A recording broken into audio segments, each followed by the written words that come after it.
Hi there, and welcome to the 29th episode of Career Stories Live. So today I'm joined by Sarah Clay, who specialises in social media strategy with a big focus on LinkedIn. So welcome, Sarah. Thank you very much for having me, Sarah. Thank you. You're welcome. No problem. So Sarah and I connected in December 2020. I just had to look that up to see when it was, but it's interesting. We're both based in the London area, but it was Jeff Young, who's based in Columbus, Ohio, that actually introduced us. So that's showing the power of LinkedIn straight away. Isn't it? That's amazing. Wow. It is. No, I mean, I had a chat with him, and he said you need to connect with you and then one other person that didn't ever respond. But yeah, it's quite interesting that you were top of his list. Oh, bless him. Love that guy. He's brilliant. Yes. So if you're watching, please do comment to let us know that you're here, where you're joining from, ask any questions as we go through. So the basis for the lives, for anyone that hasn't watched before, I've always been really interested in what it is people do and why they do it. I like to learn about different roles and career paths, and that kind of gave me the idea for the live. So the aim really is to inspire thought about what people could do for their career, give advice on places to source information, and all the guests so far have shared some really great career tips. So I have here a couple of people joining. So hi there. Thank you for joining, Ayad. And G is joining. So thank you for joining, G. Hello, G. Yeah, brilliant. Okay, so we'll go straight over to you then, Sarah. So can you give us a brief intro to you and what it is you're doing right now? Yeah, hi there. I'm Sarah Clay. I'm a LinkedIn trainer. So I work with entrepreneurs and businesses, helping them with their branding on LinkedIn, content creation, and their social selling lead generation on LinkedIn. Brilliant. Okay, and that kind of leads me on to one of my questions that I've got later on, actually, which I'm just going to kind of scroll down to it now. But what is your view on connecting with and building relationships with like potential competitors? Because I'm guessing some people watching might think that's a bit similar to what you do. So why are you inviting someone who's a competitor on your live? Well, we were just talking actually in the green room about your tribe, about building your tribe, and I think having a tribe on LinkedIn to support you and nurture you and help you on your journey is a really, really good idea. And I've seen this work for me beautifully in the fact that people will support you. They understand what you're doing. They'll never be your clients necessarily, but with regards to competitors, yeah, okay, we may do a very similar thing, but we work in very different spaces. Yeah. And also, even if we worked in the same space and somebody came to you and to me, they'd want one or other of us because we're different people and we work in a slightly different way. We're different personalities. So although we're competitors in some sense, we're not really, because we're humans and we're very different. Yeah, exactly. That's the thing. I think the whole collaboration thing, and I think particularly since COVID, I think it's taken a massive change for people connecting with traditional competitors and building those relationships. So yeah, I totally agree with what you're saying there. Okay, so G is saying she's thrilled to tune in and start her day this way. Brilliant. And Craig is in the house. So Craig was on a while ago. He had some amazing stories. So it's been so good having these. If you want a story, you've got to follow Craig Allen. Yeah, definitely. So early careers then. So again, we talked a little bit about this backstage. So did you have a job whilst you was at school? And if you did, what was it and how has that helped you, if it has at all? So so big work ethic in my family. So I was 14, I think, when I signed up for a paper round. I got what's called the town round, which is in the town, and it was all over the place. It was just all in bits and it was horrible. And when I arrived and somebody said, oh, Sarah, maiden name, you're doing the town round, everybody was sniggering. And I got given this most enormous bundle of newspapers and it took me hours and I never went back. So that was that. But my main job I had was I worked in a shoe shop from the age of 15, and I persuaded them to take me on, even though they wanted somebody who was 16. And I worked there for years and I absolutely loved it. And I loved serving customers. I loved my bosses. It was just brilliant. It was really, really good fun. Oh, that's cool. So you managed to persuade them to take you on when you were younger? When I was 15, so 16. Yeah. I think I was like a month shy of being 16. Yeah. Oh, that's cool. Yeah, that's really good. I think that's the thing. I think retail particularly, you learn so much about people, don't you, when you're serving, when people come in stressed and all of that kind of stuff. Yeah, because when somebody walks into the store, it's like when we have clients, we have no idea what's happened to them during the day and what mood Yes. they're in and what's affected them. Yeah. And people can arrive in, the Zoom room or, face to face. I do a lot of face to face coaching, and you can see there's just something off. Yeah, as you say, they may be stressed, they may have had a really bad journey, something unpleasant may have happened, and it's up to you to deal with that and to try and not necessarily help them with it, but just try and bring them into the room and be present with you and what you're doing. Yeah. Was it the kind of shoe shop where you would have kids going back to school in September? Oh, yes. Yeah. And we did proper fittings and everything. It was quite old Yeah. fashioned. And I used to love it when we had the kids in, all the little kids running around and being naughty and pulling all the shoes off the shelves. Yeah. Yeah, it was good fun though. Yeah, I guess you also, with that, you've got the whole really prepared parents at the start of the summer, and then the ones leaving it till the last minute, going in on the day before. Yeah, exactly. Always. No, sorry, we haven't got many left. Well, why not? Yeah. Should have been here 6 weeks ago, darling. Yeah. Isn't it? Okay, so G's saying she loves the concept of cooperation versus competition, definitely. Yeah. And Craig. Okay, so on to your career then. So how did you start out in your career? Which one? So your first, when you left education. When I left education, I tried to be a lawyer. Oh, wow. Okay. Yeah, I studied law at university. I went to law school, started practicing as a solicitor, and it just wasn't for me at all. I only really did it to show my dad I was clever. Possibly the most stupid thing I ever did.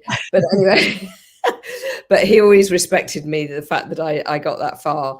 And then I ended up producing TV commercials and music videos. That was my, I did that for years and years. Yeah. And then had the kids, fell into a job in marketing, fell into another job in PR, and then set up my own social media agency. And now I'm here teaching. Excellent. So you've been through quite a lot then.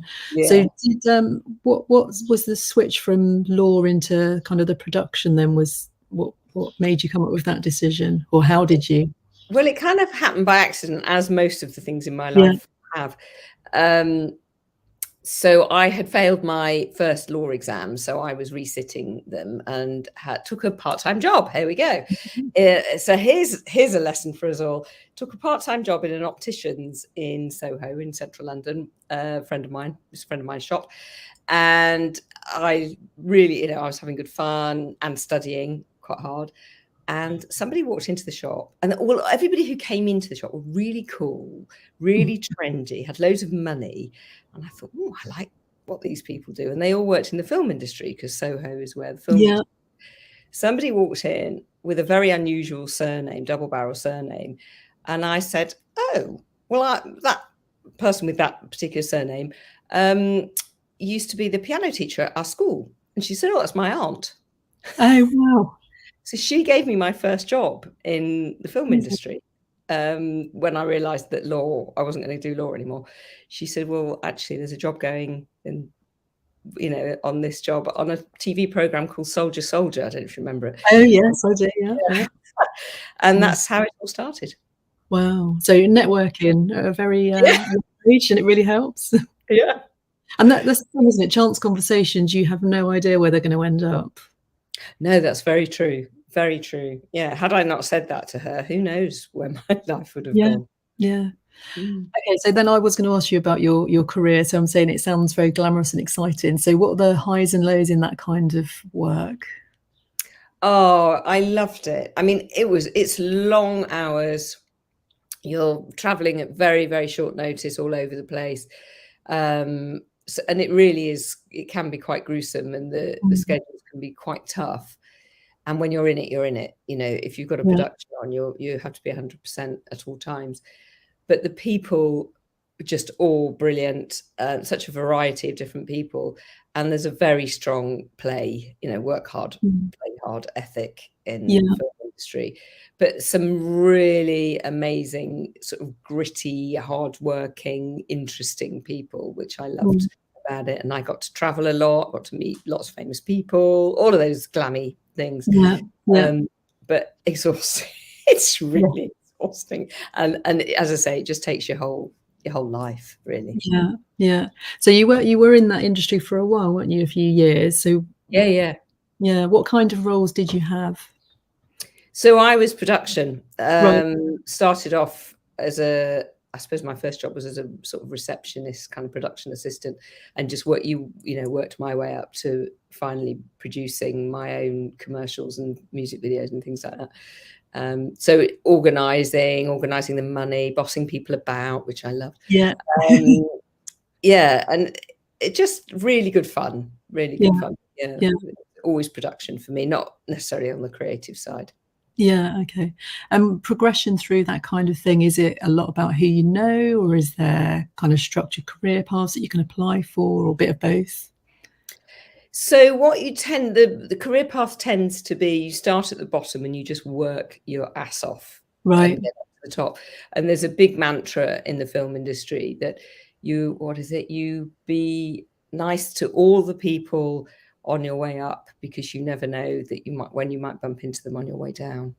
Oh, okay. That's interesting. Yeah, no, it is. But most people start off as a runner or a receptionist, and you Yeah. just work really, Yeah. really hard. You're nice to everybody, and at some point, then you'll start to go up to the next tier and the next tier and the next tier. And it's a Yeah. very, very small industry. So if you're good at what you do, everybody will find out, oh yeah, you need to use this person. She's really, or he's really good, whatever. Right. Okay. Yeah. So, Yeah.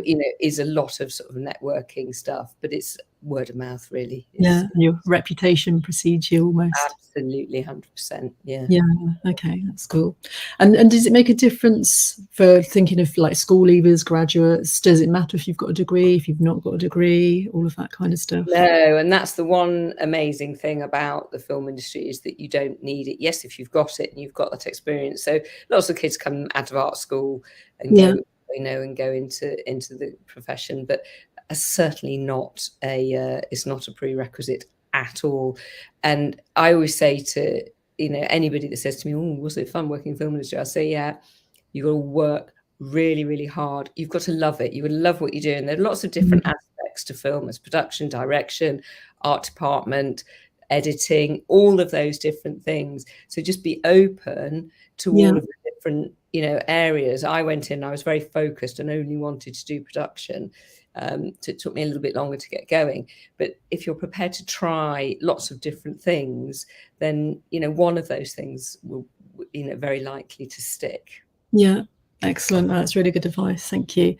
Okay, so you mentioned marketing, and that was also a chance thing. So what prompted that move into marketing? And you had a state agency on your profile. So was that a conscious choice, or was that all accident? No, purely coincidental. So we'd moved house a few times, so we got to know some of the local estate agents.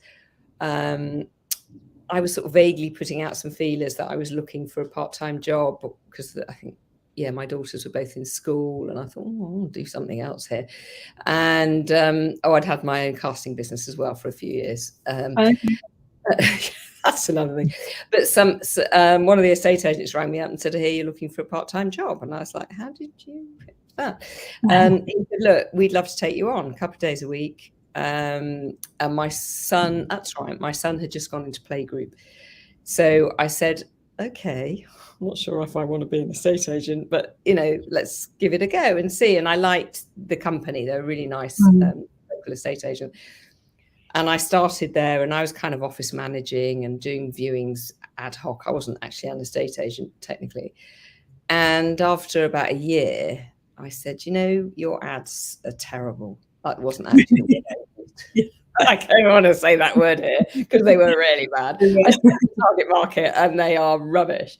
And they said, yeah, about that. Look, here's a budget. Do you want to run our marketing? I was like, I don't know anything about marketing. Though. Well, you better learn. I said, Yeah. "Oh, dear." So that was that. And I was really naughty, actually. I used to get all of these different marketing and sales, point of sale people in, pretending that I was going to work with them. And I used to ask them loads and loads of questions, and then just take notes and then go off and do it myself. And the MD would be sitting next to me, chuckling away, going, "Yeah, go." And I was there for 7 years doing that. Wow. And I rebranded them. I got them in the office. Yeah.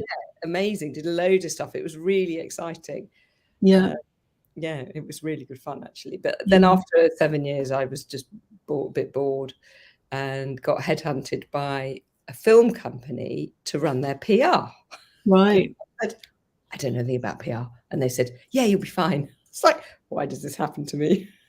It was just so random. Mad, yeah. So I went back into the film industry, which was quite interesting, quite an eye-opener, and ran the PR from a big worldwide animation studio, offices all over the place. And I was doing their social media as well.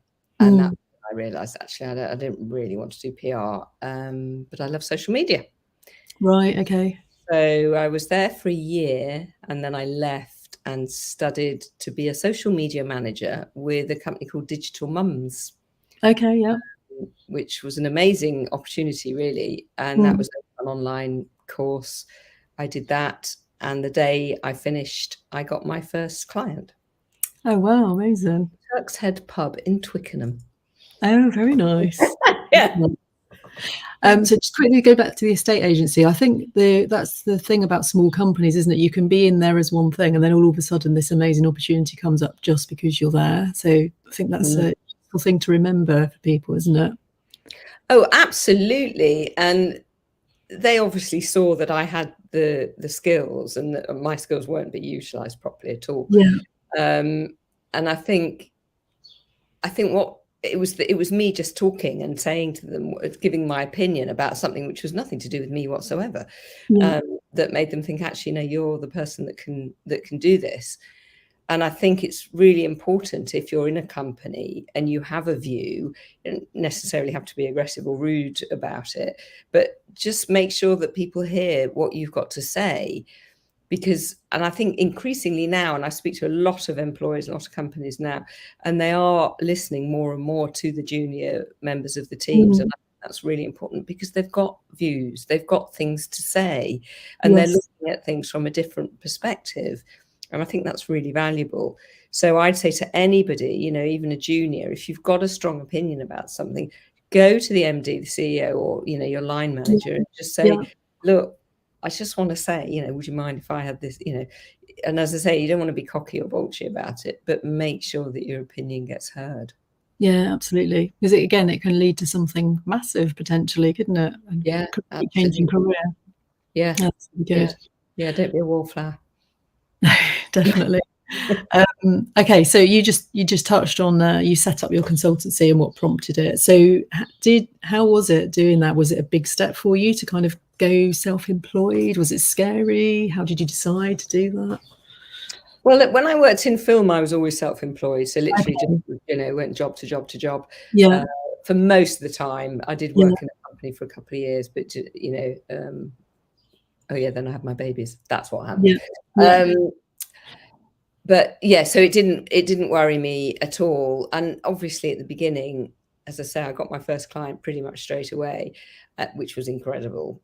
But then it was a bit slower to take on other clients, and one social media client is not going to, pay the bills.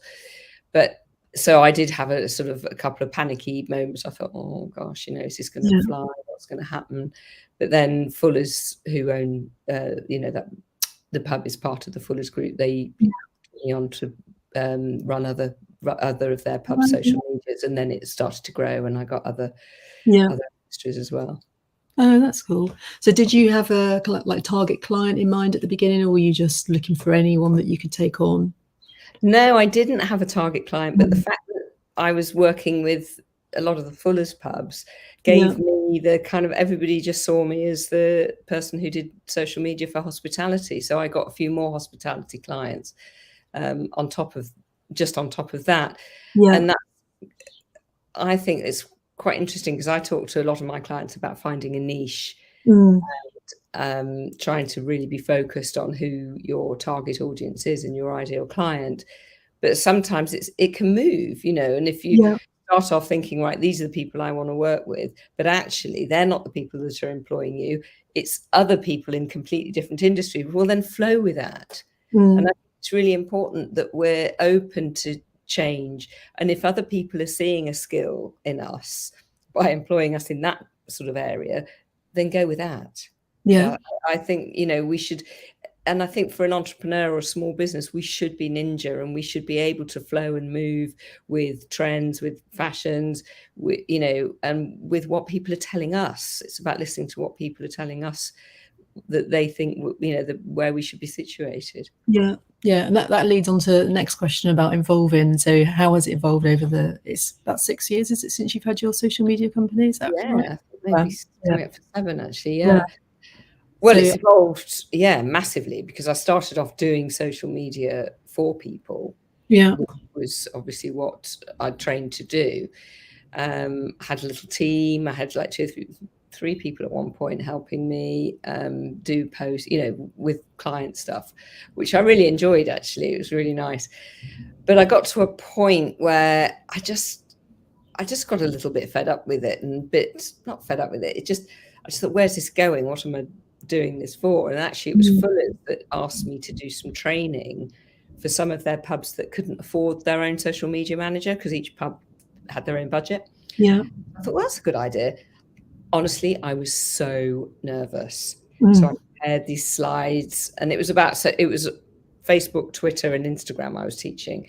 So I was in a back room of a pub in Chiswick with about 25 pub managers, teaching them how to set up their social media and run it, and messaging and content and all of those things. Yeah. And it was an epiphany moment for me, because I absolutely loved it. I loved the fact that I could stand there and empower all of these people rather than doing it for them. And I thought, this is it. This is what I want to do. I don't want to do it for people anymore. I want to teach people how to do it themselves. It was a huge, huge moment for me. But I'd never used a slide projector before. I'd never made PDFs before. It was crazy, but I absolutely loved it. And that's when I started using LinkedIn. Yeah, and a totally different area, but I had so he's actually a director at PwC, but he's also a water sports coach, and he said similar. He loves coaching people to become coaches in water sports, because he said the impact of me then is just so much wider, because I'm teaching 6 people who are all going to take out groups of 6 people. So by me doing that, there's 36 new people on the water. So it's quite an interesting way of looking at it, isn't it? Yeah. Absolutely. And I love it. And I love that aha moment when you're working with clients. And it's really quite a privilege. And I'm working with a guy at the moment, and he just said, God, and I hear this a lot when I'm working with people. They say, I didn't know I knew that about myself. Yeah. Because I'm trying to get them to delve deep and talk about themselves a bit when they're writing their profiles. And they go, oh, wow, I didn't know that about myself. Yeah. And it's just such a special thing to be involved in that process. Yeah, yeah. You take a lot of things for granted about yourself, don't you? You don't realise that maybe you've even got a particular strength until someone else points that out. Yeah, that's true. Yeah. All right, got a few more comments coming through. So Craig is saying, great show. So soldier, but it did give us Robson. No, everyone's going to have earworms, aren't they, with that song? Oh, I know. No, don't. No, I'm not going to say it. I am not going to say it. Let's go on to Jeff. So Jeff says, sorry, I'm late. Greetings, ladies. And then I love how he puts his leaders always dedicated, inspiring, everything special. Thank you, Jeff. Okay, and then Paul is saying, hello, Sarah's waiting in the Apple store. Thought Ginny, no, thank you, Paul. Oh, thank you, Paul. Yeah, you'll be waiting a long time. Yeah, exactly. Oh dear. So then you just mentioned LinkedIn. So when did you start getting into LinkedIn, and that seems to have kind of shifted to be the main focus now as well? Yes, I really should look back and actually Jeff probably knows, because he knows everything. When I actually really started using LinkedIn properly, because I thought, well, look, if I want to do more training, I better get out there and tell people that's now what I'm doing. I still had the agency and I was still running accounts for people. So I went out on LinkedIn and I made 2 posts. The first post was a hello, this is what I'm doing. I think that's what it was. The second post was a film. And I promise you, Sarah, it took me all day to film. Didn't know about editing and iMovie or anything like that in those days, so it had to be a one taker. I started recording in here, and then on that wall there, and then I was on the stairs because the light was good, and then I was in the garden, and then I was at the top of the steps in the garden, just recording all day, and eventually I chose one take and I posted it up on LinkedIn, and I felt physically sick. I was so nervous. And do you know what happened? Nothing. Nothing. The world didn't blow up. LinkedIn didn't send me off, you know. That's like, oh, okay. But what was interesting, so I posted twice in a kind of 2-week period, really, because I didn't really know what I was doing. Yeah. And I got 2 clients.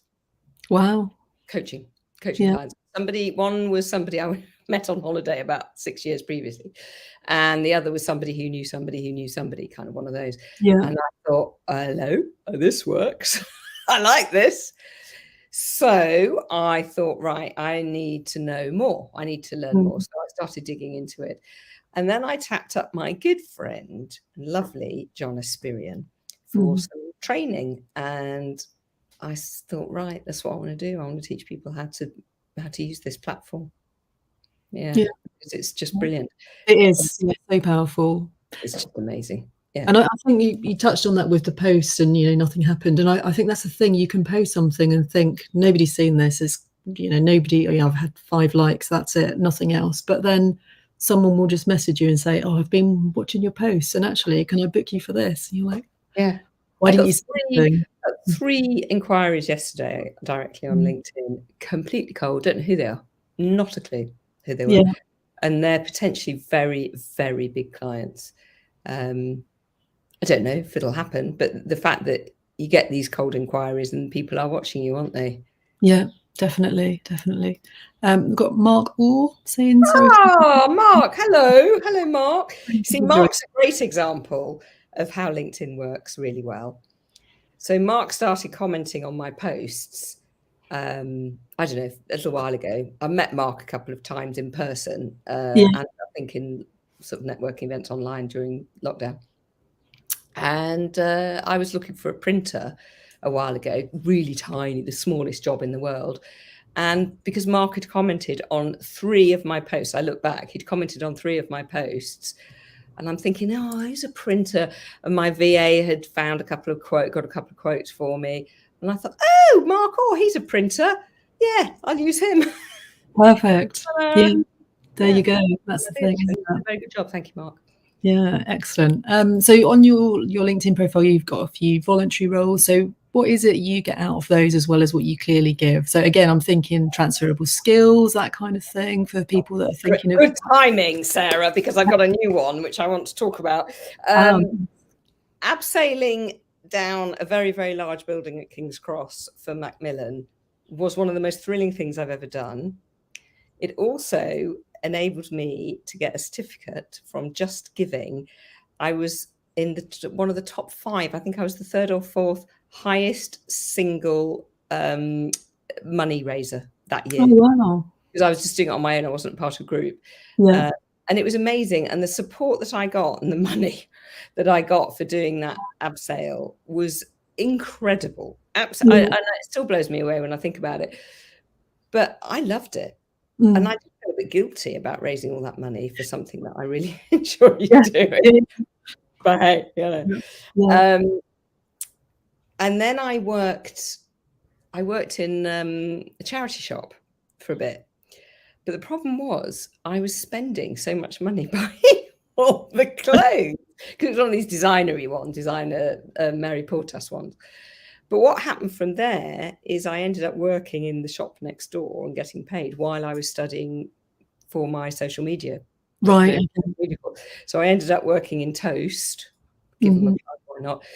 And through Toast, I met some really interesting people who I still see and still keep in touch with, and have sort of added a lot to my life, actually.